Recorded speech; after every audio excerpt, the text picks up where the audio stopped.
Silks Aadi Sale Tallubadi up to 50%. Chennai Silks and Aha Oho Aadi Sale. GT Holidays, South India's #1 travel brand. You know you are special when you're with GT Holidays. நலம் காக்கும் ஸ்டாலின், உங்கள் குடும்பத்தின் நலன் அரசின் பொறுப்பு. கட்டணமில்லா மருத்துவ சேவைகள். சௌஜன்யா மட்டும் தான் கொலை செய்யப்பட்டிருக்காங்களா இல்ல இதுக்கு முன்னாடி கொலைகள் நடந்திருக்கா? சௌஜன்யா ஃபர்ஸ்ட் தான். அதாவது சௌஜன்யாவோட கொலை தான் முதல் கொலை அப்படின்னு சொல்லி கிடையாது. அதுக்கு முன்னாடியே ஏகப்பட்ட ஜனங்கள் வந்து அந்த இடத்துல வந்து கொலை செய்யப்பட்டிருக்காங்க.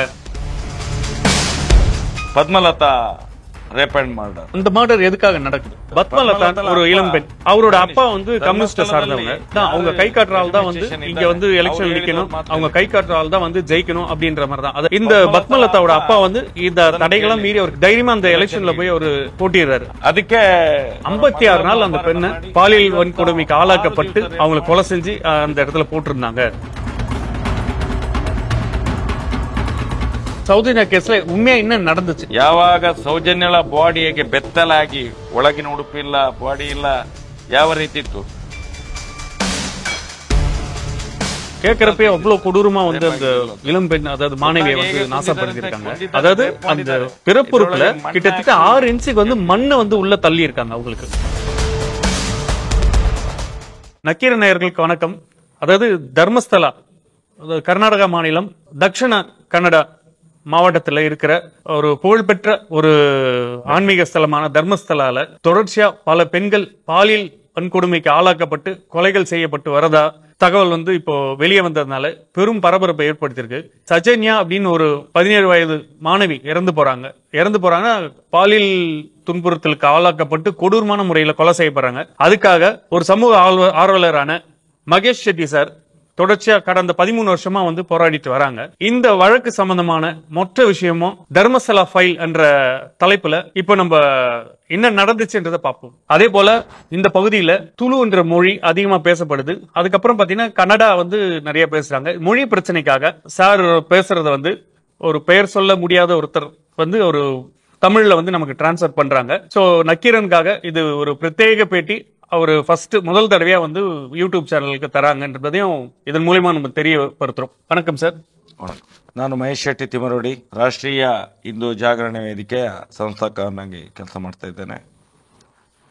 ಇದೀಗಲೇ ನಕ್ಕೀರನ್ ಪತ್ರಿಕೆ ಕೂಡ ತಮಿಳುನಾಡಿನಿಂದ ಬಂದು ಅಲ್ಲಿಯ ಜನರಿಗೂ ಕೂಡ ಕರ್ನಾಟಕ ರಾಜ್ಯದ ದಕ್ಷಿಣ ಕನ್ನಡ ಜಿಲ್ಲೆಯ ಧರ್ಮಸ್ಥಳದಲ್ಲಿ ಯಾವ ಯಾವ ರೀತಿಯ ಒಂದು ಬರ್ಬರವಾದ ಹತ್ಯಾಕಾಂಡ ನಡೀತಾ ಇದೆ, ಅತ್ಯಾಚಾರಗಳು ನಡೀತಾ ಇದೆ ಅನ್ನುವಂತ ಮಾಹಿತಿಯನ್ನು ಕಳೆದ ಜೂನ್ 4ರಂದು ಯಾವಾಗ ಒಬ್ಬ ಭೀಮಾ ಅನ್ನುವಂತ ಅನಾಮಧೇಯ ವ್ಯಕ್ತಿ ಬಂದು, ನಾನು 100 ಊತಿಟ್ಟ ಶವಗಳನ್ನು ನಾನು 1995ರಿಂದ ಕೆಲಸ ಮಾಡಿದ್ದೇನೆ. ಅಲ್ಲಿ 2014ರವರೆಗೆ ನನಗೆ ಏನೋ ಒಂದು ಪ್ರಜ್ಞೆ ಬಂದಿದೆ, ಜ್ಞಾನ ಬಂದಿದೆ, ತಪ್ಪಿನ ಅರಿವಾಗಿದೆ. ನಾನು ಸೌಜನ್ಯಳ ರೇಪ್ ಅಂಡ್ ಮರ್ಡರ್ ಆದ ಮೇಲೆ ನನ್ನ ಮನಸ್ಸಿನಲ್ಲಿ ಏನೋ ಒಂದು ರೀತಿಯ ತಪ್ಪು ಭಾವನೆ ನನಗೆ ಮೂಡ್ತಾ ಇದೆ. ಆ ದೃಷ್ಟಿಯಿಂದ ನಾನು ಧರ್ಮಸ್ಥಳದಲ್ಲಿ ಕೆಲಸಕ್ಕಿದ್ದಂಥ ಸಂದರ್ಭದಲ್ಲಿ 1995ರಿಂದ 2014ರ ತನಕ ಅದೆಷ್ಟೋ ಅತ್ಯಾಚಾರಕ್ಕೊಳಗಾಗಿ ಮರ್ಡರ್ ಆಗಿ ಸತ್ತಂತ ಮೃತದೇಹಗಳನ್ನು ನನ್ನ ಕೈಯಿಂದಲೇ ಊತಿದ್ದೇನೆ. ಅದನ್ನು ಎಲ್ಲ ನಾನು ಸಾರ್ವಜನಿಕವಾಗಿ ತೆಗೆದು ತೋರಿಸ್ತೇನೆ ಅನ್ನುವಂತ ಒಂದು ಯಾವಾಗ ಒಂದು ಪತ್ರಿಕೆ ಹೇಳಿಕೆ ಬಂತು, ಒಂದು ವಕೀಲರ ತಂಡ ಬಂತು, ಕಂಪ್ಲೇಂಟ್ ಮಾಡಿತೋ, ಅದರ ಮೇಲೆ ಇಡೀ ರಾಜ್ಯ ಅಲ್ಲ, ಕರ್ನಾಟಕ ರಾಜ್ಯ ಅಲ್ಲ, ಕರ್ನಾಟಕ ರಾಜ್ಯದ ಎಲ್ಲ ಭಾರತ ದೇಶದ ಎಲ್ಲಾ ರಾಜ್ಯಗಳಲ್ಲೂ ಒಂದು ರೀತಿಯ ವಾತಾವರಣ ಪ್ರಾರಂಭ ಆಯಿತು. ಆ ವಾತಾವರಣದಿಂದ ಇವತ್ತು ಜಗಜ್ಜಾಹೀರಾಗಿದೆ. ಒಂದು ಸನಾತನ ಹಿಂದೂ ಧರ್ಮದ ಕೇಂದ್ರ ಬಿಂದು ಧರ್ಮಸ್ಥಳ ಸತ್ಯದ, ನ್ಯಾಯದ, ಧರ್ಮದ ಪೀಠ ಆಗಿರೋದ್ರಿಂದ ಎಲ್ಲ ಜನಗಳು ಇವತ್ತು ಇಡೀ ವಿಶ್ವಾದ್ಯಂತ ಪ್ರಶ್ನೆ ಮಾಡುವಂತ ಒಂದು ಕೆಲಸ ಪ್ರಾರಂಭ ಆಗಿದೆ. ನಮಗೆ ನಕ್ಕೀರನ್ನ ಗೊತ್ತಿದೆ ಅಂತ ಹೇಳಿದ್ರೆ, ಒಂದು ಪತ್ರಿಕೆಯವರಿಗೆ ಗೊತ್ತಾಗಿದೆ, ಅದರಿಂದಾಗಿ ಗೊತ್ತಾಯ್ತು ಇಷ್ಟು ವರ್ಷದ ಮೇಲೆ ಅಂತ ಹೇಳಿದ್ರೆ ತುಂಬಾ ಸಂತೋಷದ ಸಂಗತಿ ಅಂತ ನಾನು ಭಾವಿಸ್ತೇನೆ. ಅದರ ಜೊತೆಯಾಗಿ ಏನು ಸೌಜನ್ಯಳ ಅತ್ಯಾಚಾರ ಕೊಲೆಯಾಗಿದ್ರಿಂದ ಹಿಂದೆ ಹಿಂದೆ ಎಷ್ಟೋ ಇಂಥ ಘಟನೆಗಳು ನಡೆದಿದೆ. ಆ ಘಟನೆಗಳನ್ನು ಕೂಡ ನಾನು ಸವಿವರವಾಗಿ ವಿವರಣೆಯನ್ನು ಮಾಡ್ತೇನೆ. அதாவது நான் மகேஷ் ஷெட்டி திமரோடி, ராஷ்ட்ரிய இந்து ஜாகரண வேதிக்கை குஜ்ரே இதனோட ஒரு தலைவனாக இருக்கிறேன். இந்த தர்மஸ்தலா கேஸுக்கு சம்பந்தப்பட்ட மாதிரி இங்கே அநேக வருடத்திலிருந்து பின்னாடியிலிருந்து இந்த மாதிரி ஒரு விஷயங்கள் நடந்துட்டு வந்துட்டே இருக்கிறது. இந்த சௌஜன்யாங்கிற ஒரு பெண்ணு எப்போ இந்த மாதிரி ஒரு கொலை அத்தியாச்சாரமாகி இந்த மாதிரி ஆயிடுச்சோ அதுக்கப்புறம் அதை பற்றி நாங்கள் ஒரு போராட்டம் ஸ்டார்ட் பண்ணோம். அது ஸ்டார்ட் ஆனதுக்கப்புறம் அநேகமான பிரகரணங்கள், இதுக்கு முன்னாடி நடந்த பிரகரணம் எல்லாம் மின்னலுக்கு வந்துருச்சு. அதை பற்றி நாங்கள் போராட்டம் பண்ணிகிட்டே இருக்கும்போது ஒருத்தர் இதுக்கு பின்னாடி இந்த தர்மஸ்தலாங்கிற ஒரு க்ஷேத்திரத்தில் நான் வந்து வேலை செஞ்சிட்டு இருந்தேன். ஒரு அத்தனை வருஷம் காலமாக இங்கே வேலை செஞ்சிட்டு இருந்தேன். அந்த வேலை செய்யும்போது நான் இங்கே எனக்கு அவங்க சொல்கிற மாதிரி அந்த கோயில் நிர்வாகம் சொல்கிற மாதிரியான சில ஒரு விஷயங்கள் நான் செஞ்சுட்டு வந்திருக்கிறேன். ஆனால் இந்த எத்தனையோ இங்கே கொலைகள் அத்தியாச்சாரங்கள் நடந்தப்போ அந்த உடலுங்களை எல்லாம் எரிக்கவோ அல்லது புதைக்கவோ சொல்லி எனக்கு உத்தரவிடுகிறார். அதனால் அவங்க அது செய்யாமல் இருந்தால் என்னோட குடும்பத்தையும் என்னையும் அடித்து நோகடிப்போ அப்படிங்கிற சொல்கிறாங்க. அதனால் அந்த அவங்க சொன்ன மாதிரி அந்த எல்லா பணத்துகளையும் இந்த மாதிரி அநேக பணத்துகளெல்லாம் புதைச்சிட்டு அல்லது எரிக்கிற வேலையை நான் செஞ்சிருக்கிறேன் அப்படின்னு பீமா அவர்கள் சொல்கிறாரு. சொல்லிட்டு அவர் இப்போ மின்னலுக்கு வந்திருக்கிறாரு. அதே மாதிரி இப்போ இடி எல்லா சேனல்களிலும் இது வந்துட்டு இருக்கிறது. அதாவது இந்த மொழி பிரச்சனை இருக்கிறதுனால இது கொஞ்சம் சின்ன சங்கடங்கள் இருக்கு. என்னன்னா இந்த பீமான்றவர் வந்து அங்க கோயில் நிர்வாகத்தின் கீழே தூய்மை பணியாளரா வேலை செஞ்சுட்டு வர்றாரு. அவர் வந்து நேத்ராவதி ஆத்தங்கரையில வந்து தூய்மை பணி, அதாவது அங்க குளிச்சுட்டு போடுற துணி, அந்த இது பண்ற அந்த சோப்பு மற்ற ஷாம்பு அந்த இதெல்லாம் அழுக்கெல்லாம் இருக்கும், அப்புறம் அந்த மாலை போட்டுட்டு இருக்க அதெல்லாம் இருப்பாங்களா, அதை கிளீன் பண்ற வேலையை தான் வந்து சேர்றாரு ஆரம்ப கட்டத்துல. அப்ப வந்து அவங்களுக்கு வந்து ஒரு வேலையை வந்து கோயில் நிர்வாகத்தின் சார்பில் வந்து திணிக்கிறாங்கன்னு சொல்றாரு. யாரு? பீமா சொல்றாரு. அது வந்து பாத்தீங்கன்னா மேற்படி வந்து அவங்க சொன்னதுனால அழுத்தங்கரமா வந்து ஒரு கட்டத்துல வந்து பாத்தீங்கன்னா அங்க ஒரு car, XUV car, black colour car வரும். அது பாத்தீங்கன்னா ஒரு பாடியை கொண்டு வந்து போட்டு போவாங்க. இது வந்து வழக்கமா இருக்குது, இது என்னன்னு புரியலன்னு சொல்லிட்டு அவர் போய் பாக்குறாரு. அப்ப பாக்குறப்ப அங்க இருக்கிற கோயில் நிர்வாகத்தை சேர்ந்த ஒருத்தர் வந்து இதை நீ எடுத்து வந்து நீ கொண்டு போய் புதைக்கணும் அப்படின்னு நிர்பந்திக்கப்பட்டதா அவர் வந்து சொல்லியிருக்காரு அப்படின்னு சொல்லிட்டு சொல்றாங்க. அடுத்து பாத்தீங்கன்னா இது வந்து தொடர்ச்சியா 1-2 அதாவது இளம் பெண்கள், அதாவது பள்ளி மாணவிகள் எல்லாமே வந்து அரை நிர்வாண நிலையிலையும் சில நேரத்துல நிர்வாண நிலையத்திலையும் வந்திருக்காங்க. அதே போல வந்து நிறைய ஆண்களும் வந்து கொலை செய்யப்பட்டிருக்காங்க. இதெல்லாம் வந்து சடலமா வந்து அவரு அங்க புதைச்சிருக்காரு அப்படின்ற மாதிரி பீமா வந்து ஸ்டேட்மெண்ட்ல சொல்லியிருக்காரு. சோ அதனால இந்த போராட்டத்தை நாங்க வந்து 2012 இருந்து சௌஜன்யாக்காக நாங்க இந்த பகுதி மக்கள் எல்லாம் ஒன்று திரட்டி பெரிய போராட்டமா நடத்திட்டு வரோம்.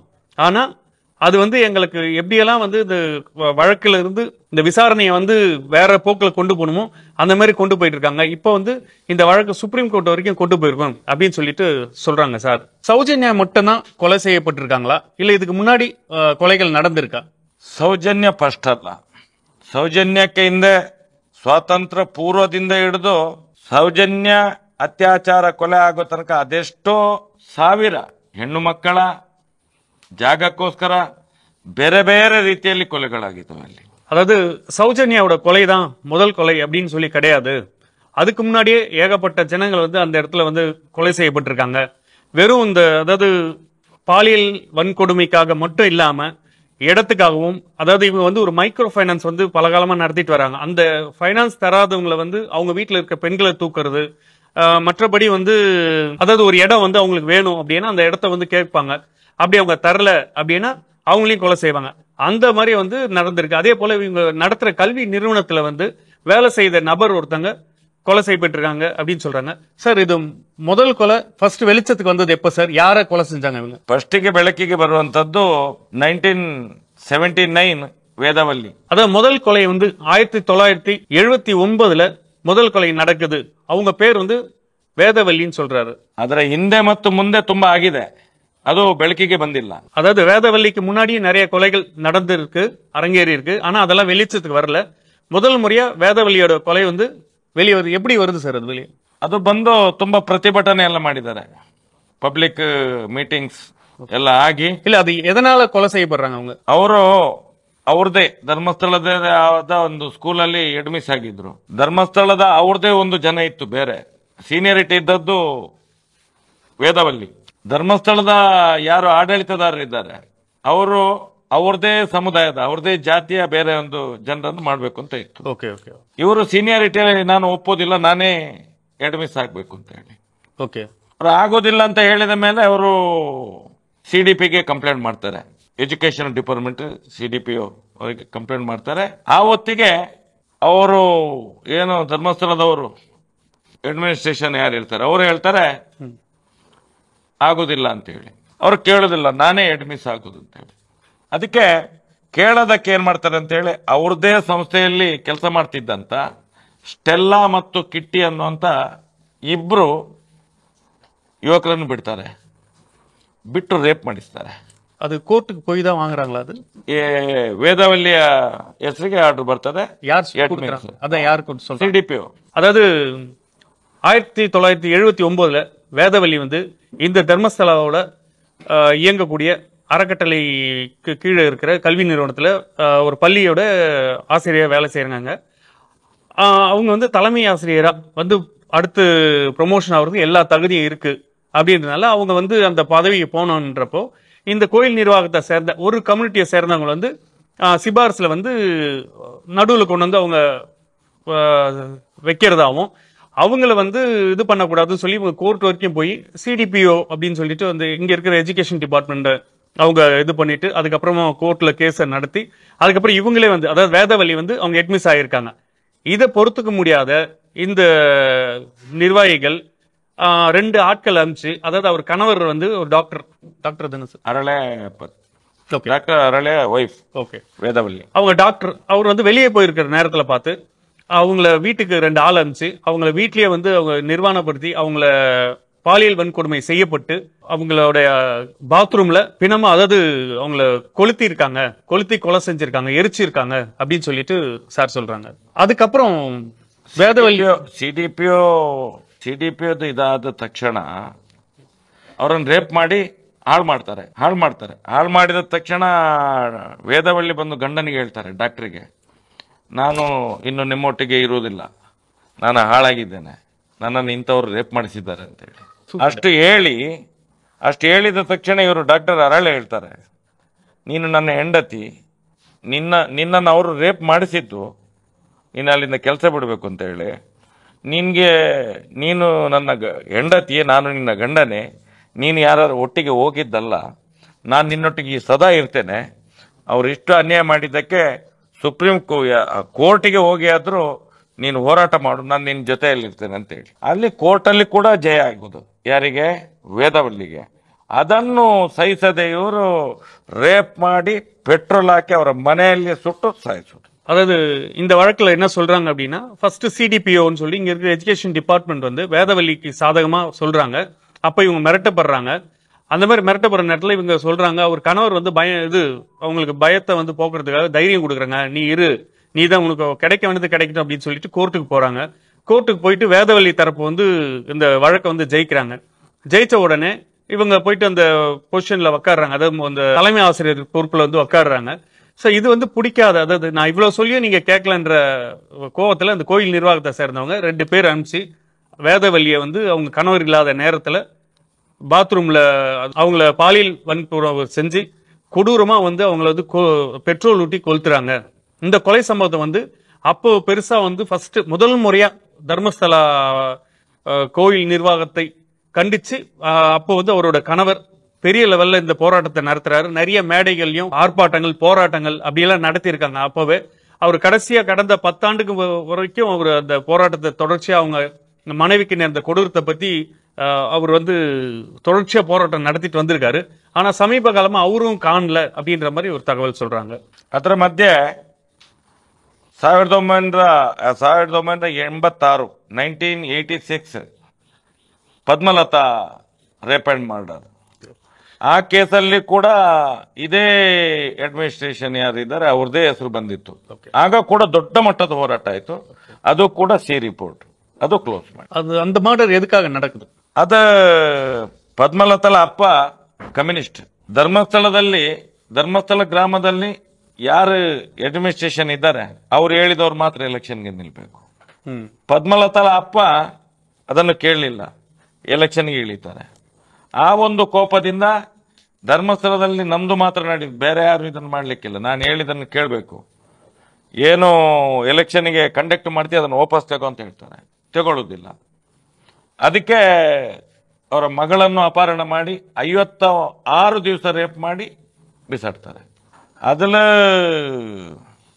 ಅದರಲ್ಲಿ ಯಾರೋ ಒಬ್ಬ ಬೇರೆ ಎಕ್ಸ್ ಪಾರ್ಟಿಯನ್ನು ಅವನು ಮಾಡಿದ್ದಾನೆ ಅಂತೇಳಿ ಅವ್ರ ಮೇಲೆ ಕೇಸ್ ಮಾಡಿ ಅವರನ್ನು ಜೈಲಿಗೆ ಹಾಕಿಸಿ ಆ ಕೇಸನ್ನು அவங்களோட ಸಿ ರಿಪೋರ್ಟ್ ஓகே அது ಇನ್ನೂ ಕ್ಲೋಸ್ ಆಗಲಿಲ್ಲ. C report pending. இப்போ அவங்களோட பெணம் எங்க கிடைச்சிச்சு?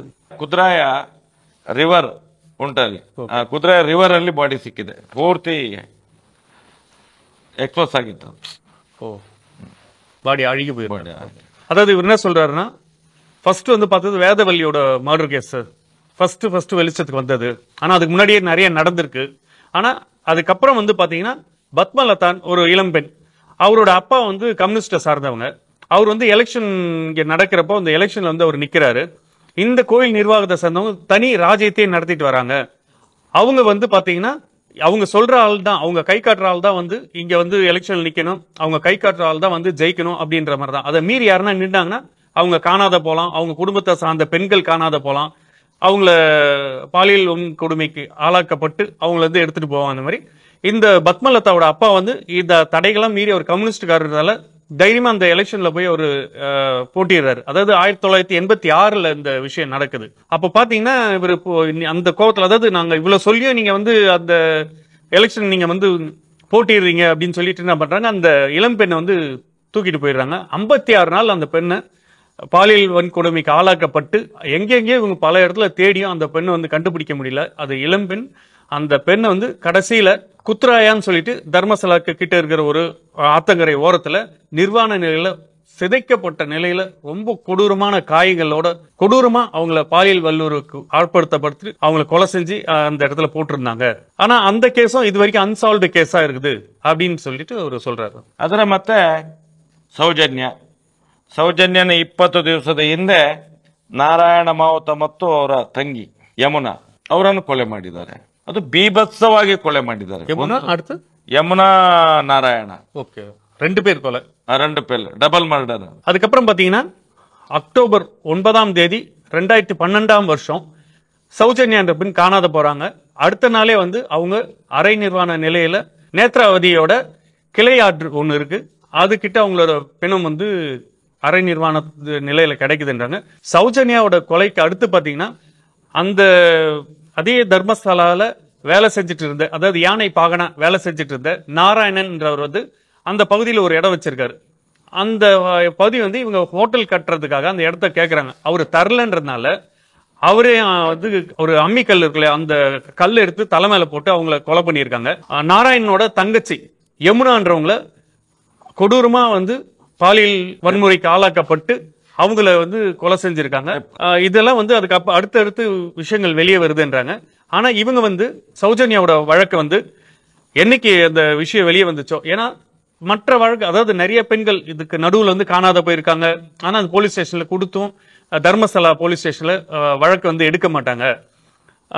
அது போல நிறைய நடந்திருக்கு. சௌஜன்யா கேஸ் ஏன் பெருசாவது பாத்தீங்கன்னா, சௌஜன்யா வந்து இதே பகுதியை சேர்ந்தவங்க. அது ஒரு 17 வயசு இளம்பெண். அந்த பகுதியில் அவங்க அப்பா வந்து பாத்தீங்கன்னா ஒரு பிடபிள்யூடியில வேலை செய்யற அரசு அதிகாரி, சின்னப்பா கவுடான்னு சொல்லிட்டு. அவங்க அம்மா வந்து குஷ்மாவதி, சௌஜன்யாவோட அப்பா சின்னப்பா கவுடா பிடபிள்யூல கான்ட்ராக்டர் ஒர்க் பண்றாங்க. அப்படின்றப்போ லோக்கல் அவங்க கொஞ்சம் செல்வாக்கான ஆளுங்க தான். அப்படின்றப்போ இவங்க காணாத போனப்போ இந்த கொலையும் வந்து பெருசா வந்து ஏதாவது வந்து எக்ஸ்டாப்ளிஷ் ஆகுது. இவங்க போராட்டத்தை அப்பதான் கையில எடுக்கிறாங்க. அதுல இருந்து தற்போது வரை இந்த போராட்டத்தை நாங்க நடத்திட்டு வரோம் அப்படின்னு சொல்லி சொல்றாங்க. அடுத்து சௌஜன்யா கேஸ்ல உண்மையா என்ன நடந்துச்சு? ಸೌಜನ್ಯ ಕೇಸಲ್ಲಿ 9/10/2012 ಸೌಜನ್ಯ ಕಿಡ್ನಾಪ್ ಆಗ್ತಾರೆ. ಕಿಡ್ನಾಪ್ ಆದ ದಿವಸ ಸಾಯಂಕಾಲ ಒಂದು 5-5:30 ಗಂಟೆಗೆ ನಮ್ಮ ಸಂಘಟನೆ ಒಬ್ಬ ಹುಡುಗ ನನಗೆ ಫೋನ್ ಮಾಡ್ತಾನೆ, ರಾಷ್ಟ್ರೀಯ ಹಿಂದೂ ಜಾಗರಣ ವೇದಿಕೆ ಒಬ್ಬ ಕಾರ್ಯಕರ್ತ. ನಾನು ಕೆಲಸ ಮಾಡಿದ ಅಂಗಡಿಯ ದನಿಗಳ ಮಗಳನ್ನು ಅಪಹರಣ ಮಾಡಿದ್ದಾರೆ, ಅಣ್ಣ ನೀವು ಬರಬೇಕು ಇಲ್ಲಿ ಅಂತ ಹೇಳಿ. ನಾನು ಅವತ್ತು ಹೋಗೋದಿಲ್ಲ. சௌஜன்யா கேஸ்ல பாத்தீங்கன்னா அவங்க வந்து காணாத போறது 9ஆம் தேதி அக்டோபர் மாசம் 2012 வந்து அவங்க ஸ்கூலுக்கு போயிட்டு ரிட்டர்ன் வராங்க. ஒரு 4:30 மணிக்கு அவங்க வரப்போ அவங்க காணாத போறதாவும், அவங்க நைட்டு ஃபுல்லா அந்த பகுதி மக்கள் 400க்கும் மேற்பட்டவங்க வந்து அவங்களை தேடியும் கண்டுபிடிக்க முடியலன்றப்போ சாரோட அமைப்பை சேர்ந்த ஒரு நபர் அங்கிருந்து கால் பண்றாங்க. இந்த மாதிரி வந்து ஒரு சௌஜன்யான்ற ஒரு 17 வயசு இளம் பெண் காணாத போயிருக்காங்க. அவங்களோட பாடி வந்து அரை நிர்வாண நிலையில வந்து நேத்ராவதி ஆற்றங்கரை ஓரத்துல பின்கையை வந்து அந்த துப்பட்டாவால கையை துப்பட்டா மற்றும் அவங்களோட ஐடி கார்டு போட்டு கட்டி அந்த இடத்துல வந்து அவங்க அரை நிர்வாணமான நிலையில அலங்கோலமான ஒரு நிலையில அவங்க பிணத்தை பார்த்ததாகவும், உடனே வந்து அவங்களுக்கு என்ன நடந்துச்சு அதுக்கான வந்து அவங்களுக்கு உதவி செய்யுமாறு அந்த குடும்பத்தை சார்ந்தவங்களுக்கு நீதி கிடைக்கணும்னு சொல்லிட்டு இவங்களுக்கு போன் வந்திருக்கு. அதுக்கப்புறம் தான் இவங்க அந்த ஸ்பாட்டுக்கு போயிட்டு அதுக்கப்புறம் இவங்க போராட்டத்தை வந்து ஆரம்பிக்கிறாங்க. 10 ತಾರೀಕಿಗೆ ಬಾಡಿ ಸಿಗೋದು 11/10/2012 ಸಾಯಂಕಾಲ ಸಾಧಾರಣ 5:30-6 ಗಂಟೆಗೆ ಯಾರೋ ಒಬ್ಬ ನಿರಪರಾಧಿ ಸಂತೋಷ್ ಅವರನ್ನು ಅವರ ಧರ್ಮಸ್ಥಳದ ಕೆಲಸದವರೇ ಹಿಡಿದುಕೊಳ್ಳುವುದು. என்னன்னா அவங்க 9ஆம் தேதி காணாத போறாங்க. மறுநாள் 10ஆம் தேதி காலையில 10:10க்கு அவங்கள பாடி வந்து இந்த இடத்துல வந்து இருக்கு, நேத்ராவதி ஆற்றங்கரை ஓரத்துல இருக்கு அப்படின்னு சொல்லி சொல்றாங்க. ஆனா இவங்க குடும்பத்தை சார்ந்தவங்க யாருன்னா போறதுக்குள்ளாரியே அங்கிருந்து பாடியும் அவங்க டிஸ்போஸ் பண்றாங்க, அங்க இருந்து எடுத்துடுறாங்க. அடுத்து 11ஆம் தேதி வந்து யாரோ ஒரு 5 பேர், இந்த கோயில் நிர்வாகத்தை சேர்ந்த ஒரு 5 பேர் வந்து இந்த மாதிரி வந்து அங்க இருந்த ஒரு நபர், அதாவது ஒரு மனநல பாதிக்கப்பட்டவங்க சொல்லலாம், அவர் பேர் வந்து சந்தோஷ் ராவ், அவரு தான் வந்து கொலை பண்ணியிருக்காரு, அவர் தான் கொலையாளி அப்படின்னு சொல்லிட்டு அவங்களை கொண்டு வந்து போலீஸ் கிட்ட வந்து ஒப்படைக்கிறதா அதான். ஆனா வந்து அவர் வந்து கொலையாளி கிடையாது, அவர் நிரபராதின்னு சொல்லிட்டு சம்பந்தப்பட்ட சௌஜன்யாவோட குடும்பத்தாரே வந்து சொல்லியும் அந்த ஸ்டேட்மெண்ட் இவங்க எடுத்துக்கல அப்படின்னு சொல்றாரு. 11 ತಾರೀಕಿಗೆ ರಾತ್ರಿ ಸಾಧಾರಣ 8-8:30 ಗಂಟೆಗೆ ನನಗೆ ಒಂದು ಫೋನ್ ಬರ್ತದೆ. ನಾನೆಲ್ಲೋ ನನ್ನ ತೋಟದ ಕೆಲಸಕ್ಕೆ ಹೋಗಿದ್ದೆ, ಬರ್ತೇನೆ, ಗಿಡ ಎಲ್ಲ ನೆಟ್ಟು ಬರುವಾಗ 8-8:30 ಗಂಟೆಗೆ ಬಂದು ಮನೆಯಲ್ಲಿ ನೋಡುವಾಗ ಮನೆಯವರು ಟಿವಿ ನೋಡ್ತಾರೆ. ನಾನು ಅವ್ರಿಗೆ ಬೈತೇನೆ. ಬೈದ ತಕ್ಷಣ ನಾನು ಊಟಕ್ಕೆ ಅಂತ ಹೇಳಿ ಬಡಿಸ್ಲಿಕ್ಕೆ ಹೊರಗೆ ಹೋದಾಗ ಸ್ಟೇಷನ್ ಇಂದ ಫೋನ್ ಬರ್ತದೆ. ಸ್ಟೇಷನ್ ನಲ್ಲಿ ಫೋನ್ ಬಂದು, ನಿಮ್ಮ ಹುಡುಗನಿಗೆ ಒಬ್ಬನಿಗೆ ಹೊಡೆದಿದ್ದೇನೆ, ನಾನು ಇಲ್ಲಿ ಲಾಠಿ ಚಾರ್ಜ್ ಮಾಡಿದ್ದೇವೆ, ಅವನನ್ನು ನೀವು ಸ್ಟೇಷನ್ ಬಂದು ಕರ್ಕೊಂಡು ಹೋಗಿ ಅಂತ ಹೇಳಿ ಅದರ ಹಿಂದೆ ಇದ್ದ ಒಬ್ಬ ಸರ್ಕಲ್ ಇನ್ಸ್ಪೆಕ್ಟರ್ ಸುದರ್ಶನ್ ಅಂತ ಹೇಳಿ ನಮ್ಗೆ ಹೇಳ್ತಾರೆ. ಅದಕ್ಕೋಸ್ಕರ ನಾನು ಸ್ಟೇಷನ್ಗೆ ಹೋಗಿದ್ದೆ. ಸ್ಟೇಷನ್ಗೆ ಹೋಗಿ ಅಲ್ಲೆಲ್ಲ ಒಂದು 2,500-3 ಸಾವಿರ ಜನ ಸೇರಿದ್ರು. ಯಾರು ನಿರಪರಾಧಿ ಸಂತೋಷ್ ರಾವ್ ಅಂತ ಇದ್ದನು ಸ್ಟೇಷನ್ ಅಲ್ಲಿ, ಅವನನ್ನು ನಮ್ಮ ಕೈಗೆ ಕೊಡಿ, ಅವನನ್ನು ಕೊಲೆ ಮಾಡ್ತೇವೆ, ನಾವು ಸುಟ್ಟಾಕ್ತೇವೆ ಅಂತ ಹೇಳಿ ಪ್ರೊಟೆಸ್ಟ್ ನಡೀತಿತ್ತು ಅಲ್ಲಿ. இந்த விஷயம் வந்த பின்னாடி இவரோட அமைப்பை சேர்ந்த ஒரு தம்பி வந்து அந்த இடத்துல மக்களுக்கு பொதுமக்களோட சேர்ந்து அந்த கைது செய்யப்பட்ட நபர் வந்து ஒரு தவறான நபர் நீங்க கைது பண்ணிருக்கீங்க, போலியான நபரை கைது பண்ணிருக்கீங்க, அதனால நீங்க உண்மையான குற்றவாளியை கண்டுபிடிங்க அப்படின்னு சொல்லிட்டு ஒரு போராடுறாங்க. மக்களோட மக்களா சேர்ந்து போராடுறப்போ அந்த தம்பியை அடிச்சு ஸ்டேஷன்ல உட்கார வச்சுட்டு இவருக்கு வந்து போன் வந்திருக்கு. இவர் சாப்பிட வந்திருக்காரு. அப்போ வந்து இவரோட தோட்ட வேலையெல்லாம் முடிச்சுட்டு இவர் சாப்பிட வரப்போ இவருக்கு போன் வந்த பின்னாடி அதுக்கப்புறம் தான் இவர் இங்கிருந்து கிளம்பி போறாரு. அதுக்கப்புறம் தான் இவர் முழு விவரத்தையும் வாங்கின பின்னாடி முழு போராட்டத்திலையும் இறங்குறாரு அப்படின்னு சொல்றாரு. ಆ ದಿವಸ ಏನಾಯ್ತು ಅಂತ, ನಾನು ಹೋದಾಗ ಅಲ್ಲಿ ASP ಸರ್ಕಲ್ ಎಲ್ಲ ಬಂದು ನನಗೆ ಹೇಳ್ತಾರೆ, ಅವರನ್ನು ತಡಿಬೇಕು, ಹೋರಾಟ ಮಾಡೋರನ್ನು ತಡಿಬೇಕು. ನಾನು ಹೇಳಿದ್ ನನ್ನ ಕೆಲಸ ಅಲ್ಲ, ನಾನು ಸರ್ಕಲ್ ಇನ್ಸ್ಪೆಕ್ಟರ್ ಯಾರಿಗೂ ಹೊಡೆದಿದ್ದಾರೆ ನಮ್ಮ ಹುಡುಗರಿಗೆ, ಅವರನ್ನು ಕರ್ಕೊಂಡು ಹೋಗ್ಲಿಕ್ಕೆ ಬಂದು ನಾನು ಹೋರಾಟಕ್ಕೆ ಬರೋದಿಲ್ಲ ಅಂತ ಹೇಳಿ. ಆಗ ASP ಹೋಗಿ ಅವರನ್ನು ತಡೀತಾರೆ. ಅವರು ASPಗೆ ಪೆಟ್ರೋಲ್ ಹಾಕಿ ಸುಡ್ಲಿಕ್ಕೆ ಘೋಷಣೆ ಕೂಗ್ತಾರೆ. ಅಷ್ಟೊತ್ತಿಗೆ ASP ವಾಪಸ್ ಬರ್ತಾರೆ. ಮತ್ತೆ ನಾನು ಹೋಗಿ ಜನಗಳನ್ನು ಸಮಾಧಾನ ಮಾಡ್ತೇನೆ. ASP ಹೇಳ್ತಾ ಇದ್ದಾರೆ, ಒಬ್ಬ ಸಿಕ್ಕಿದ್ದಾನೆ, ಇನ್ನು 3-4 ಮಂದಿ ಅಲ್ಲಿ ಕಾಡಲ್ಲಿದ್ದಾರೆ, ಇಲ್ಲಿ ಗಲಾಟೆ ಆದ್ರೆ ನಮ್ಗೆ ಅಲ್ಲಿ ಅವರನ್ನು ಅರೆಸ್ಟ್ ಮಾಡ್ಲಿಕ್ಕೆ ಆಗುದಿಲ್ಲ, ರೆಸ್ಕ್ಯೂ ಮಾಡ್ಲಿಕ್ಕೆ ಆಗುದಿಲ್ಲ, ಅವರನ್ನು ನೀವು ಇದನ್ನು ನಿಲ್ಲಿಸಬೇಕು ಅಂತ ಹೇಳಿ. ಆಗ ಜನ ಕೇಳ್ತಾರೆ, ನೀವು ನ್ಯಾಯ ಕೊಡಿಸ್ತೀರ ಅಂತ ಹೇಳಿ. ಆಗ ನಾನು ಹೇಳಿದ್ದೇನೆ, ಸೌಜನ್ಯನಿಗೆ ನ್ಯಾಯ ಕೊಡಿಸೋ ಜವಾಬ್ದಾರಿ ನಂದು ಅಂತ ಹೇಳಿ. ಅಷ್ಟು ಹೇಳಿ ಎಲ್ಲ ಜನ ಹೋಗ್ತಾರೆ. ಜನ ಹೋಗಿ ನಾನು ಇಲ್ಲಿ ಮನೆಗೆ ಬರ್ಬೇಕಾದ್ರೆ ಫೋನ್ ಬರ್ತದೆ. ಅಲ್ಲೇ ಹತ್ತಿರ ಅಲ್ಲಿ ಇಲ್ಲಿಂದ ಬರುವಾಗ ಫೋನ್ ಬರ್ತದೆ. ಫೋನ್ ಬಂದು ಹೇಳ್ತಾರೆ, ಶೆಟ್ರೆ ನನಗೆ ಧರ್ಮ ಸಂಕಟ ಆಗ್ತಾ ಇದೆ ಅಂತ. ಯಾಕೆ ಅಂತೇಳಿ, SP ಬರ್ತಾ ಇದ್ದಾರೆ ಅಂತ ಹೇಳಿ. SP ಬರಲಿ, ರೇಪ್ ಹೆಣ್ಣು ಮಾಡಿರೋದ್ರೆ SP ತನಿಖೆ ಮಾಡ್ಬೇಕಲ್ಲ, ಬರಲಿ, ಏನು ತೊಂದರೆ ಆಗ್ತದೆ. ಆಗ ಸರ್ಕಲ್ ಇನ್ಸ್ಪೆಕ್ಟರ್, ಇಲ್ಲ ನಿಮ್ಮ ಮೇಲೆ FIR ಮಾಡ್ಲಿಕ್ಕೆ ಹೇಳಿದ್ದಾರೆ. ಯಾಕೆ, ನೀವೇ ನನ್ನನ್ನು ಕರೆದಲ್ಲ, FIR ಯಾಕೆ ಅಂತ ಹೇಳಿ. ಆಗ ಅಲ್ಲ, ಧರ್ಮಸ್ಥಳದಲ್ಲಿ ಪೊಲೀಸ್ ಗಾಡಿ ಎಲ್ಲ ಹೊಡೆದಿದ್ದಾರೆ, ಆ ಕೇಸು ನಿಮ್ಮ ಮೇಲೆ ಯಾಕೆ ನನ್ನ ಮೇಲೆ ಯಾಕೆ ಹಾಕೋದು? ನೀವು ಯಾವುದೋ ಹೊಡೆದಿದ್ದೀರ, ಅವರನ್ನು ಆಸ್ಪತ್ರೆಯಿಂದ ಕರ್ಕೊಂಡು ಹೋಗ್ಲಿಕ್ಕೆ ನನ್ನನ್ನು ಕರೆದದ್ದು, ನನ್ನ ಮೇಲೆ ಯಾಕೆ FIR ಅಂತ. ಮತ್ತೆ ಹೇಳಿದೆ, ಸರ್ ಶೆಟ್ರ್ ಒಂದು ರಿಕ್ವೆಸ್ಟ್, ಒಂದು ಕೇಸ್ ಮಾಡ್ತೇವೆ, ಅಲ್ಲಿಗೆ ಮುಗಿತಾರೆ. ಆಯ್ತು, ನನ್ನ ಮೇಲೆ ಇಷ್ಟು ಹಿಂದೂ ಸಮಾಜಕ್ಕೆ ಹೋರಾಟ ಮಾಡಿದ್ದಕ್ಕೆ ಕೇಸ್ ಇದೆ, ತೊಂದರೆ ಇಲ್ಲ, ಇದೊಂದು ಕೇಸು. ಆ ಮಗಳನ್ನೇ ಪಾಪ ಕೊಲೆ ಮಾಡಿಬಿಟ್ಟಿದ್ದಾರೆ, ನನ್ನ ಮೇಲೆ ಒಂದು ಕೇಸ್ ಆದ್ರೆ ಏನು ದೊಡ್ಡದು, ಇರ್ಲಿ ಅಂತ ಹೇಳಿದೆ. ಮರುದಿವಸ ಬೆಳಿಗ್ಗೆ ಎದ್ದು ಫೋನ್ ಮಾಡಿದೆ ನಾನು ಸರ್ಕಲ್ಗೆ, ಯಾರು ಏನು ಅಂತ ಹೇಳಿ. ಆಗ ಸರ್ಕಲ್ ಇನ್ಸ್ಪೆಕ್ಟರ್ ಸುದರ್ಶನ್ ಅವರು ಹೇಳಿದ್ರು, ವೀರೇಂದ್ರ ಹೆಗ್ಗಡೆ ಇವರೇ ಹೇಳಿದ್ದು ನಿಮ್ಮ ಮೇಲೆ ಕೇಸ್ ಮಾಡಲಿಕ್ಕೆ, SP ಮತ್ತು ವೀರೇಂದ್ರ ಹೆಗ್ಗಡೆ ಸೇರಿ ಒತ್ತಡ ಹಾಕಿ ಮಾಡಿದ್ದು. ಏನು ಕೇಸ್ ಮಾಡಿದ್ದೆ?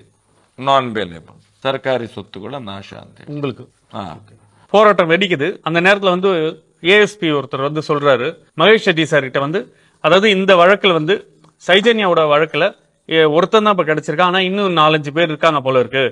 இங்க பொதுமக்கள் வந்து இங்க டிஸ்டர்ப் பண்ணியிருந்தா அந்த வழக்கை வந்து தூரிதமா விசாரிக்க முடியாது, அதனால நீங்க வந்து மக்கள் அமைதியா போக சொல்லுங்க, அப்படி போனாங்கன்னா நாங்க வந்து விசாரணை வந்து கொஞ்சம் துரிதமா நடத்த முடியும் அப்படின்னு சொல்லிட்டு இது பண்றாங்க. இவரும் போய் பொதுமக்கள் கிட்ட சொல்றாங்க. ஏன்னா இவரை வந்து இந்த ஏரியால வந்து ஒரு சமூக ஆர்வலரா வந்து இது பண்ணிட்டு இருக்காங்க. ஒரு இந்து மக்கள் அமைப்பு மாதிரி ஒரு அமைப்பு வந்து இங்க இந்த பகுதியில் இவர் நடத்திட்டு இருக்காரு. ஸோ இவர் சொன்னா கேட்கறதுக்கு ஆளுங்க இருக்காங்க அப்படின்னு உடனே அவர் SP-யும் ASP-யும் சொன்னதுனால அவர் வந்துடுறாரு. ஆனா வீட்டுக்கு திரும்பி வர்றதுக்குள்ள அங்க இருந்து சுதர்ஷன் சொல்லிட்டு சர்க்கிள் இன்ஸ்பெக்டர், தர்மஸ்தலோட சர்க்கிள் இன்ஸ்பெக்டர் என்ன பண்றாரு, இவர் மேல FIR வந்து போட்டிருக்கோம், உங்க மேல வந்து FIR போட்டிருக்கோம், நான் பெயிலபிள் செக்ஷன்ல போட்டிருக்கோம், ஏங்க அப்படின்னு கேட்டா, இல்ல எங்களுக்கு மேல இருந்து அழுத்தம் வருது அப்படின்னு. யாருங்க அப்படின்னு சொல்லி கேட்கறப்பதான் வீரேந்திர ஹெக்டேவும், அதாவது இவர் வீரேந்திர ஹெக்டேன்றவும் இந்த கோயிலோட முக்கிய நிர்வாகி, அதாவது தலைமை பதவியை வகிக்கிறவரும் அந்த மாவட்ட SP அபிஷேக் கோயல்னு சொல்லி இந்த மாவட்ட SP தக்ஷிண கன்னடாவோட மாவட்ட SP, அதாவது மங்களூர் வந்து டிஸ்ட்ரிக்ட் ஹெட் குவார்டர்ஸ் அப்படின்றப்போ அதுக்கு பேஸ் பண்ணியிருக்கோம். அவரும் வந்து அவரோட குறுக்கப்பட்ட அழுத்தம் தான் நான் போட்டேன் சார், நான் என்ன பண்ண முடியும் அப்படின்றாங்க. சரி, எப்படி அந்த பொண்ணுக்கு நியாயம் கிடைச்சா போதுன்னு சொல்லிட்டு இவரும் வந்துடுறேன் அப்படின்றாங்க. ஆனா வந்து தூரிதமான ஒரு உண்மையான விசாரணை இங்க நடத்தப்படல என்ற வந்து அந்த விஷயத்தை இவர் ಮುನ್ವೈಕ್கிறாரு. ಅದಾಗಿ ನಾನು ಇನ್ನು ಜಾಮೀನು ಮಾಡ್ಬೇಕು, ಅದಕ್ಕೆ ನಾನ್ ಬೇಲೇಬಲ್ ಇಲ್ಲಿ ಸಿಗುದಿಲ್ಲ, ಹೈಕೋರ್ಟ್ ಇಲ್ಲ ಡಿಸ್ಟ್ರಿಕ್ಟ್ ಕೋರ್ಟ್ ಹೋಗ್ಬೇಕು. ನಾನು ಮಧ್ಯಾಹ್ನ ಊಟ ಮಾಡಿ ಕೈ ತೊಳಿಲಿಲ್ಲ, ಈಗ ಊಟ ಮಾಡ್ತಾ ಇದ್ದೆ, ಕೈ ತೊಳಿಲಿಕ್ಕೆ ಅಂತ ಹೇಳ್ಬೇಕಾದ್ರೆ ಒಂದು ಫೋನ್ ಬಂತು, ಮಹೇಶ್ ಶೆಟ್ಟಿ ಎಲ್ಲಿದ್ದೀರಿ ಅಂತ ಹೇಳಿ. ನಾನು ಊಟ ಮಾಡ್ತಾ ಇದ್ದೇನೆ, ಓಡಿ ಅಂತ ಹೇಳಿದ್ರು. ಓಡಿ, ನಿಮ್ಮನ್ನು ಎನ್ಕೌಂಟರ್ ಮಾಡ್ತಾರೆ, ನೀವು ಅಲ್ಲಿ ನ್ಯಾಯ ಕೊಡಿಸಿ ಅಂತ ಹೇಳಿದ್ರಲ್ಲ, ನಿಮ್ಮನ್ನು ಬಿಡುವುದಿಲ್ಲ, ಎನ್ಕೌಂಟರ್ ಮಾಡ್ತಿದ್ದಾರೆ, ನೀವು ಸಿಕ್ಕಿದ್ರೆ ನಿಮ್ಮನ್ನು ಮುಗಿಸಿ ಬಿಡ್ತಾರೆ, ನಕ್ಸಲೈಟ್ ಅಂತ ಹೇಳಿ ನಿಮ್ಮನ್ನು ಕೊಂದು ಬಿಡ್ತಾರೆ ಅಂತ ಹೇಳಿ. ಅಲ್ಲಿಂದ ನಾನು ಮನೆ ಬಿಡ್ತೇನೆ. ಮನೆ ಬಿಟ್ಟು 1 ತಿಂಗಳು ಈ ಡಿಸ್ಟಿಕ್ ಬಿಟ್ಟು ಹೋಗ್ತೇನೆ. ಡಿಸ್ಟಿಕ್ ಬಿಟ್ಟು ಹೋಗಿ ಜಾಮೀನು ಮಾಡಿ ಮತ್ತೆ ಬರೋದು ಸೌಜನ್ಯಳ ಮನೆಗೆ. ಅಲ್ಲಿಂದ 13 ವರ್ಷದಿಂದ ಈ ಹೋರಾಟ ಮಾಡ್ತಿದ್ದೇನೆ. அதாவது இவர் என்ன சொல்றாருன்னா, இந்த FIR போட்ட முன்னாடி இவருக்கு இன்னொரு கால் வருது, வந்து வீட்டுக்கு வந்து சாப்பிடுறாரு. சாப்பிட்றதுக்குள்ள இவருக்கு ஒரு கால் வந்திருக்கு. அதாவது நீங்க ஒன்றை வந்து சரண், அப்படி இல்லைன்னா உங்களை நாங்க கைது செய்ய மாட்டோம், நான் வந்து ஷூட்டிங் ஆர்டர் கொடுத்துருக்கோங்க எங்களுக்கு, அதனால நான் உங்களை என்கவுண்டர் பண்ணுவோம் அப்படின்னு சொல்லி உங்க போலீஸால வந்து மிரட்டப்பட்டிருக்காரு. அப்போ இவர் என்ன பண்றாரு, இந்த டிஸ்ட்ரிக்ட் விட்டு வேற டிஸ்ட்ரிக்ட் போய் தலைமறைவா 1 வாரம் கழிச்சு முன்ஜாமீன் வாங்கிட்டு, அதுக்கப்புறமா வந்து ஜாமீன் கிடைச்ச பின்னாடி திருப்பியும் வந்து சௌஜன்யாக்காக இவர் போராட்டத்தை நடத்தியிருக்காரு அப்படின்னு சொல்றாரு. இந்த போராட்டம் வந்து அன்னைக்கு ஆரம்பிக்க போராட்டம், அதாவது வந்து சும்மா இருந்ததை வந்து ஒரு தீயை கொளுத்தி விட்ட மாதிரி இவங்க பண்ணிட்டு இருந்தால இப்ப வரைக்கும் அந்த சைஜன்யாவோட வழக்கு இன்னும் கொழுந்து விட்டு எரிஞ்சிட்டு தான் இருக்கு. இவங்களுக்கு நியாயம் கிடைக்கிற வரைக்கும் நாங்க விட மாட்டோம். இப்ப வரைக்கும், அதாவது கர்நாடகாவோட உயர்நீதிமன்றம் வரைக்கும் இந்த கேஸ் வந்து இப்ப எடுத்துட்டு போயிருக்காங்க. அடுத்து வந்து இவங்க ಸುಪ್ರೀಂ ಕೋರ್ಟು இந்த ಕೇಸ್ வந்து கொண்டு போறதா சொல்லியிருக்காங்க. ಅದರ ಮೇಲೆ ಏನಾಯ್ತು ಅಂತ ಹೇಳಿದ್ರೆ 6.5 ವರ್ಷ ಆ ಸಂತೋಷ್ ರಾವ್ ಜೈಲಲ್ಲಿದ್ದ. ಎಲ್ಲ ಅವನ ಮೇಲೆ ಸುಳ್ಳು ಆರೋಪ ಮಾಡಿ, ಫೋರೆನ್ಸಿಕ್ ಲ್ಯಾಬ್ ಹಾಳು ಮಾಡಿ, ಯಾವುದು ದಾಖಲೆ ಇಲ್ಲ, ಎಲ್ಲ ಪೊಲೀಸ್ ಡಾಕ್ಟರ್ಸ್ ಎಲ್ಲ ನಾಶ ಮಾಡಿದ್ದಾರೆ. ನಾಶ ಮಾಡಿ ಲಾಸ್ಟಿಗೆ CBI ಕೋರ್ಟ್ ಹೇಳಿತು ಅವನು ನಿರ್ದೋಷಿ. ಫಸ್ಟಿಗೆ ಹೇಳಿತು ಅವನಿಗೆ ಮತ್ತು ಈ ಘಟನೆಗೆ ಸಂಬಂಧ ಇಲ್ಲ, ಅವನನ್ನು ನಾವು ಜಾಮೀನಲ್ಲಿ ಬಿಡ್ತೇವೆ ಅಂತ ಹೇಳಿ. ಜಾಮೀನಲ್ಲಿ ಬಿಟ್ಟಾದ ಮೇಲೆ 2023 ಸಂತೋಷ್ ನಿರ್ದೋಷ ಹೇಳಿದ್ರೆ ನಿರ್ದೋಷ ಅಲ್ಲ, ಸಂತೋಷ್ ರಾವ್ಗೂ ಮತ್ತು ಸೌಜನ್ಯಳಿಗೂ ಯಾವುದೇ ರೀತಿಯ ಸಂಬಂಧವೇ ಇಲ್ಲ, ಅತ್ಯಾಚಾರ ಸಂಬಂಧವೇ ಇಲ್ಲ ಅಂತ ಹೇಳಿ. ಅದಾದ ಮೇಲೆ ಹೋರಾಟ ಪ್ರಾರಂಭ ಆಯ್ತು. ಹಾಗಾದ್ರೆ ಅತ್ಯಾಚಾರ ಮಾಡಿದ್ದು ಯಾರು ಅಂತೇಳಿ. ಅದರಲ್ಲಿ ಈ ದೇವಸ್ಥಾನಕ್ಕೆ ಸಂಬಂಧಪಟ್ಟಂತವರ ಹುಡುಗರಿದ್ರು 5 ಮಂದಿ. ಅದು ಪೊಲೀಸ್ನವರಿಗೆ ಗೊತ್ತಿತ್ತು. ಅವರೆಲ್ಲ ಅದನ್ನು பேக் பண்ணிட்டிருந்தாங்க. சௌஜன்யாவோட வழக்குல நியாயமான ஒரு விசாரணை நடத்தப்படல. அதாவது என்னன்னு பாத்தீங்கன்னா, அவங்களோட உள்ளாடை இல்லாத நேரத்துல இவங்க என்ன பண்றாங்க, ஒரு எஸ்ஐ வந்து அப்பாவிய வந்து புடிச்சு வச்சிருக்காங்க. ஆரம்ப கட்டத்துல இருந்து போராட்ட குழுவும் சொல்றாங்க, சௌஜன்யாவோட பேரண்ட்ஸும் சொல்றாங்க. ஆனா போலீஸ் வந்து அவங்க எடுத்ததுதான் இதுன்னு சொல்றாங்க. போலீஸ் ஃபர்ஸ்ட் என்ன பண்றாங்க, இந்த வழக்குல ஒரு அந்த சௌஜன்யாவோட டெட் பாடி எங்க அந்த எடுத்தாங்களோ அதுக்கு நியர்பை வந்து ஒரு, அதாவது ஒரு சின்ன ஒரு குடிசை போட்ட மாதிரி, குடிசைனா டென்ட், தற்காலிக டென்ட் போட்ட மாதிரி இருந்ததாகவும், அதுல வந்து இந்த சந்தோஷ் ராவ் வந்து தங்கி இருந்ததாகவும், அப்போ வந்து தவறு பண்ணியிருக்காங்க அப்படின்னு சொல்லி முதல் கட்டமா வந்து சொல்லியிருக்காங்க. அடுத்து பாத்தீங்கன்னா அது வந்து நைட் இவங்க தேடி இருக்காங்க. அதாவது பொதுமக்கள் வந்து சௌஜன்யாவை தேடுறப்போ அந்த டென்ட் கிடையாது அந்த பகுதியில. இது எப்படி வந்துச்சுன்னு தெரியல. அந்த இடத்துல டென்ட்டே கிடையாது. திடீர்னு ஒரு டென்ட் வந்து மறுநாள் காலையில பாடி கிடைக்கிறப்போ கிடைக்குது அப்படின்ற விஷயத்த சொல்றாங்க. அதே போல யோகேஷ் என்ற எஸ்ஐ வந்து இந்த விசாரணை அதிகாரியா இருந்தவர். அவர் பாத்தீங்கன்னா சௌஜன்யாவோட வீட்டுக்கு போயிட்டு அவங்களோட ஒரு உள்ளாடை வேணும், ஒரு ஃபாரன்சிக் டெஸ்ட்டுக்காக வேணும்னு சொல்லி வாங்கிட்டு வந்து அதை வந்து இந்த கேஸ்ல வந்து சம்பந்தமே இல்லாம கொண்டு வந்து சேர்த்ததாகவும், இது எல்லாமே, அதாவது தடயங்கள் எல்லாம் இந்த வழக்குல வந்து மறைக்கப்பட்டிருக்கு, நியாயமான விசாரணை வந்து நடத்தல. அதனால வந்து என்ன பண்றாங்கன்னா, கடைசியில கோர்ட் வந்து இந்த வழக்குக்கும் சந்தோஷ் ராவுக்கும் எந்த தொடர்பும் இல்லைன்னு சொல்லி தீர்ப்பு கொடுத்துறாங்க. ஆனா உண்மையாவே இந்த வழக்குல வந்து 5 பேர் சம்பந்தப்பட்டிருக்கிறதாவும், அது தொடர்பான அது நேர்ல பார்த்தவங்களும் மற்றவங்கள சாட்சி இதுவரையும் போலீஸ் வந்து ரெக்கார்ட்ல கொண்டு வரல அப்படின்னு வந்து சொல்றாரு. ಅದರ ಮೇಲೆ 2023 ಯಾವಾಗ ಸಂತೋಷ್ ನಿರ್ದೋಷ ಆಗಿದ್ನ, ಅದರ ಮೇಲೆ ಈ ಹೋರಾಟ 2023 ಈಗ ದೊಡ್ಡ ಮಟ್ಟದಲ್ಲಿ ರಾಜ್ಯ, ದೇಶ, ವಿಶ್ವ ಮಟ್ಟಕ್ಕೆ ಈ ಹೋರಾಟ ಹೋಗ್ತಾ ಇದೆ. ಅಂದ್ರೆ ಇದರಲ್ಲಿ ಎಲ್ಲಾ ರಾಜಕೀಯ, ಬಿಜೆಪಿ, ಕಾಂಗ್ರೆಸ್, ಜೆಡಿಎಸ್, ಅವರು ಇಲ್ಲಿಯ ಕಾನೂನು ವ್ಯವಸ್ಥೆ, போலீஸ் இலாக்கை எல்லாம் சத்தோகிದ್ದಾರೆ, யாரும் இல்ல. அதாவது சௌஜன்யாக்காக 2012 இருந்து இந்த இவங்களோட போராட்ட குழு வந்து தொடர்ச்சியா மக்களோட சேர்ந்து அந்த சௌஜன்யாவோட குடும்பத்தோட சேர்ந்து போராடிட்டு வர்றதாவும், ஒரு கட்டத்துல போலீஸால இந்த தடயங்கள்லாம் மறைக்கப்பட்டு வழக்குக்கு சம்பந்தமே இல்லாத சந்தோஷ் ராவை கொண்டு வந்து வழக்குல சேர்த்து அவர் நிரபராதின்னு சொல்லி அவர் வெளியே போயிட்டாரு. கோர்ட்டை வந்து அவர் விடுவிச்சிருச்சு.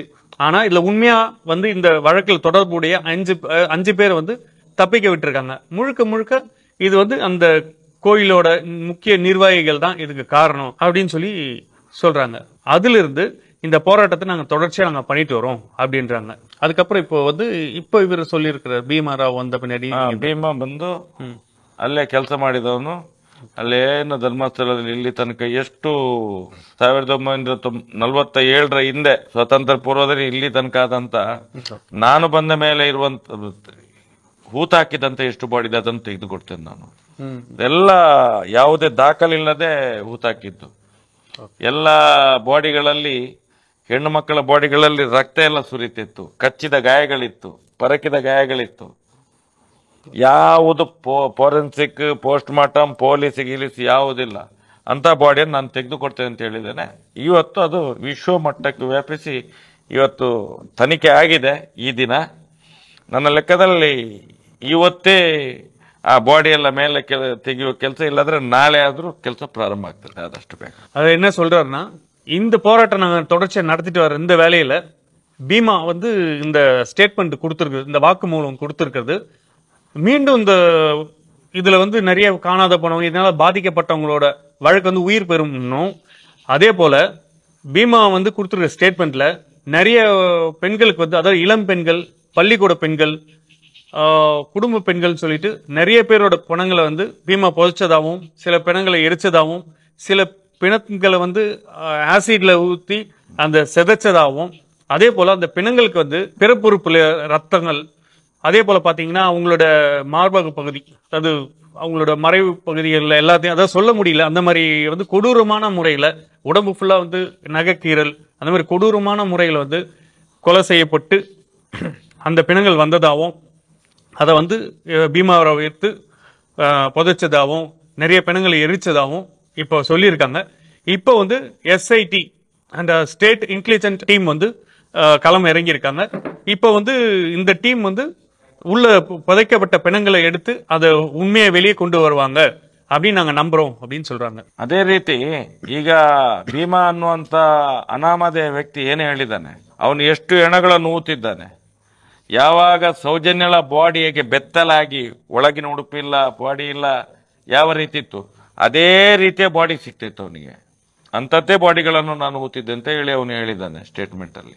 இவர் அதாவது இந்த பீமா வந்து புதைத்த பிணங்கள்ல இந்த இளம் பெண்கள், பள்ளிக்கூட மாணவிகள், கல்லூரி மாணவிகள், அதே போல இந்த கோயிலுக்கு வர பக்தர்கள், இவங்க எல்லாரையும் வந்து இல்ல நிறைய பேர் மிஸ்ஸிங் ஆயிருக்காங்க. ஆனா அது எதுவுமே வந்து இந்த வழக்கு வந்து பதிவு செய்யப்படல. இப்ப வந்து இந்த மாதிரி விஷயம் எல்லாம் வெளியே வந்திருக்கு. மேற்கொண்டு இந்த பிணங்களை நோண்டி எடுத்து பண்ணிட்டு இன்னும் பூதாகரமா இது விஷயம் வெடிக்கும். அதுக்கப்புறம் தான் வந்து சௌஜன்யாக்கும் இதுல வந்து ஒரு நீதி கிடைக்கும். இதே போல எவ்வளவு பேர் காணாத போயிருக்காங்க, அவங்க எல்லாம் யாருன்னு சொல்லி அந்த விஷயங்களை முழுமையான விசாரணை நடத்தி விஷயத்தை வெளியே கொண்டு வரணும்னு சொல்றாங்க. ಈಗ ಸೌಜನ್ಯನ ಕೇಸಲ್ಲಿ ಒಂದೇ ಒಂದು ವಿಟ್ನೆಸ್ ಇಲ್ಲ, 8 ವಿಟ್ನೆಸ್ ಮರ್ಡರ್ ಮಾಡಿದ್ದಾರೆ. ಎರಡೆರಡು ಸಿಸಿ ಕ್ಯಾಮೆರಾ ಇತ್ತು. ಎಲ್ಲಿ ಸೌಜನ್ಯಗಳನ್ನು ಅಪಹರಣ ಮಾಡಿದ ಜಾಗದಲ್ಲಿ 2 ಸಿಸಿ ಕ್ಯಾಮೆರಾ ಇತ್ತು, ಅದು ಇಲ್ಲ. ಫಾರೆನ್ಸಿಕ್ ಲ್ಯಾಬ್ಗೆ ಕಳಿಸಿದಂತ ಪೋಸ್ಟ್ ಮಾರ್ಟಮ್ಗೆ ಕಳಿಸುವಂತ ಗೋಲ್ಡನ್ ಅವರಲ್ಲಿ 4 ಡಬ್ಬ ಇದು ತೆಗೆದಿದ್ದಾರೆ. ಬ್ರೈನ್ ಇದ್ದು, ಕಿಡ್ನಿ, ಲಿವರ್ ಮತ್ತೆ ಇದು ವಿಸ್ನಲ್ ತೆಗೆದಿದ್ದಾರೆ. ರೇಪ್ ಆಗಿದೆ ಇಲ್ಲೋ ಅಂತ ನೋಡ್ಲಿಕ್ಕೆ. ಕೊಂದಾಗ ಹೇಗೆ ಕೊಂದಿದ್ದಾರೆ, ರೇಪ್ ಮಾಡಿದ್ದಾರೆ. ಇದರೊಳಗೆ ಮಣ್ಣು ಹಾಕಿ ಜಡ್ದಿದ್ದಾರೆ, ಮಣ್ಣು. ಅದು 4 ಡಬ್ಬ ಪೋಸ್ಟ್ ಮಾರ್ಟಮ್ ಮಾಡಿ ಕೊಂಡೋಗಿದ್ದಾರೆ. 72 ಗಂಟೆ ಒಳಗೆ ಅದನ್ನ ಏನ್ ಮಾಡಬೇಕು, ಫೋರೆನ್ಸಿಕ್ ಲ್ಯಾಬ್ಗೆ ಕಳಿಸ್ಬೇಕು. ಇವರು 12 ದಿನಗಳ ಮೇಲೆ ಕಳಿಸಿರುವುದು. ಎಲ್ಲ ಡಿಸ್ಟ್ರಾಯ್ ಆದ ಮೇಲೆ, ಹಾಳಾದ ಮೇಲೆ ಕಳಿಸಿರುವುದು. ಯಾರು? ಈ ತನಿಖಾಧಿಕಾರಿ, ಇನ್ವೆಸ್ಟಿಗೇಷನ್ ಆಫೀಸರ್. ಮತ್ತೆ ಇದಿಲ್ಲ, ಯಾವುದು ವಿಡಿಯೋಗಳು ಇದಾಗಿದ್ದಾವೆ, ಯಾವುದು ಸಿಸಿ ಫುಟೇಜ್, ಅದು ಇಲ್ಲ. ಯಾವುದು ಕೋರ್ಟಿಗೆ ಬರಲಿಲ್ಲ. ಮಗುವಿನ ಒಳಗಿನ ಉಡುಪು ಇರಲಿಲ್ಲ, ಅಂಡರ್ವೇರ್ ಇರಲಿಲ್ಲ, ಅದು ಮನೆಯಿಂದ ತಂದಿಟ್ಟದ್ದು. ಕೈಯಲ್ಲಿ ಕೊಡೆ ಇತ್ತು, ಕೊಡೆ ಇಲ್ಲ. ಚಪ್ಪಲಿ ಇಲ್ಲ. ಎಲ್ಲಾ ಸಾಕ್ಷ್ಯ ನಾಶ ಮಾಡಿದ್ದಾರೆ. 100ಕ್ಕೂ 100% ಐ ವಿಟ್ನೆಸ್ಗಳು ನಾಶ. 8 ಜನ ಕೊಲೆ ಮಾಡಿದ್ದಾರೆ. ಆತ್ಮಹತ್ಯೆ, ಸುಸೈಡ್ ಇದೆಲ್ಲ ತನಿಖೆಯ ಮಧ್ಯದಲ್ಲೇ ಮಾಡಿದ್ದಾರೆ. ಇದನ್ನು ನೋಡಿದ್ರೆ ಇಂಥ ಎಲ್ಲಾ ಕೇಸುಗಳಲ್ಲಿ ಇದನ್ನೇ ಮಾಡಿ ಮುಗಿಸಿದ್ದಾರೆ. ಈಗಂತೂ ಸತ್ಯ ಇಲ್ಲ ಅಲ್ಲ. ನಿಮ್ಗೆ ಮತ್ತೆ ನಾನು ಮುಂದೆ ನಿಮ್ಗೆ ಮಾಡೋದಾದ್ರೆ ತುಂಬಾ விஷயங்களிದ್ದಾವೆ ಅದರಲ್ಲಿ. ஓகே, நான் சொல்றது என்ன, சௌஜன்யாவோட இது கேட்கறப்பே அவ்வளவு கொடூரமா வந்து அந்த இளம் பெண், அதாவது மாணவியை வந்து நாசப்படுத்தியிருக்காங்க, கொலை பண்ணி அதுக்கப்புறம் வந்து அந்த அவங்களோட செமன் டெஸ்டுக்காக அனுப்பணும். அதாவது நம்மளால சொல்ல முடியல, அந்த அளவுக்கு கொடூரமான ஒரு விஷயம் நடந்திருக்கு. என்னன்னா டெல்லி மாணவிக்கு நடந்த மாதிரி, அதை விட கொடுமைன்னு கூட சொல்லலாம். அதாவது அந்த பிறப்புறுப்புல கிட்டத்தட்ட 6 இன்ச்சுக்கு வந்து மண்ணை வந்து உள்ள தள்ளி இருக்காங்க அவங்களுக்கு. அதாவது வந்து இதெல்லாம் வந்து போலீஸ் வந்து ஒரு செட்டிங் பண்ணியிருக்காங்க அப்படின்னும், அதே போல இந்த சிமெண்ட் டெஸ்ட் எடுக்கிறதுக்கு வந்து இவங்க கலெக்ட் பண்ண டிஎன்ஏ, அதுக்கப்புறம் வந்து பாத்தீங்கன்னா அங்க இருந்த எந்த ஒரு தடயமும் ஒழுங்கான முறையில இவங்க கொண்டு போல. அதே போல அவங்கள வந்து மாறும் பகுதியில வந்து காயம் இருந்திருக்கு, வேற உடம்புல எல்லாம் காயங்கள் இருந்திருக்கு, ரொம்ப கொடூரமான முறையில சதைச்சிருக்காங்க. கிட்னி லிவர் எல்லாமே வந்து அவங்களுக்கு வந்து பாதிக்கப்பட்டிருக்கு. அது ஒருத்தருக்கு மேற்பட்ட ஆள் தான் வந்து அவங்கள வந்து பாலியல் கொடுமைக்கு ஆளாக்கப்பட்டிருக்காங்க அப்படின்னு சொல்லிட்டு எல்லாமே வந்து போஸ்ட்மார்ட்டம் ரிப்போர்ட்ல கடைசியா கிடைச்சிருக்கு. அதாவது டெல்லி வழக்குல பாத்தீங்கன்னா இதே போலதான் அந்த ஒரு கொடுமை பண்ணியிருப்பாங்க, அது சொல்லக்கூட முடியல. அதே போல இங்கேயும் ஒரு பிறப்புறுப்புல வந்து ஒரு பெண்ணுக்கு மண்ணை போட்டு உள்ள 6 இன்ச் அளவுக்கு மண் இருந்திருக்கு அப்படின்னு இருக்காங்க. அதே போல 5-6 இது வந்து இந்த சிமெண்ட் டெஸ்டுக்காக ஒரு பாக்ஸ்ல ரெடி பண்ணி எடுத்துட்டு போயிருக்காங்க. அந்த இது எடுத்து கலெக்ட் பண்ணி போயிருக்காங்க. ஆனா அது போய் 16 மணி நேரத்துக்குள்ள அது போய் சேரணும். 16 மணி நேரத்துக்குள்ள அது போய் சேரல, 12 நாள் கழிச்சு தான் அதை கொண்டு போய் சேர்த்திருக்காங்க. அதனால வேஸ்ட். அதாவது முழுக்க இந்த விஷயத்துல தடயங்கள் வந்து அழிக்கப்பட்டிருக்கு அப்படின்றாங்க.